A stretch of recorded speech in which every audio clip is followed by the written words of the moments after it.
shit out of me. Especially when a whole car full of them shouted at me and my friends to go to church!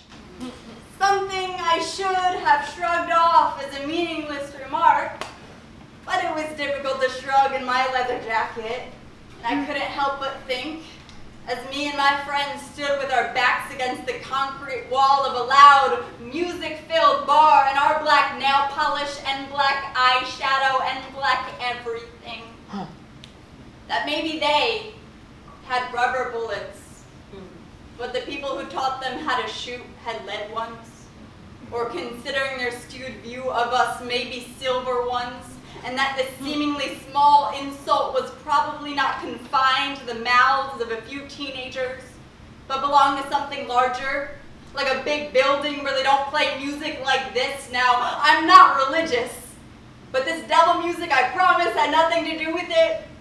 More so the contradiction that emerges from preaching love in one breath and passing judgment in the next. Love thy neighbor, right?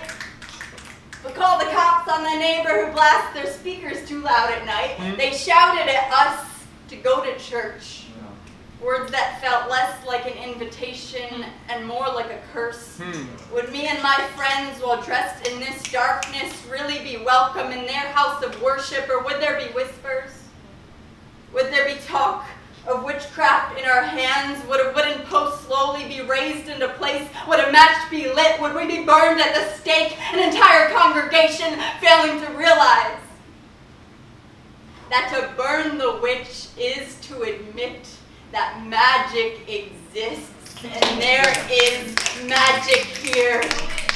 When bodies get passed over heads with an unexplainable lightness, when the boiling cauldron of a crowd stirs and a heated mist swirls overhead, when an honest chorus is chanted and a 14-year-old sweats out the demons that have possessed his mind for days, our magic has healing powers without the collection plate. Our magic is knowing that when you fall, there are forces not just picking you up, but throwing you back into a place that isn't afraid of anger or sadness or darkness, because these things exist, and we will not apologize for acknowledging this. They shouted at us to go to church, but maybe we are already there. And to them, I'll only say this: you are welcome in our house of prayer.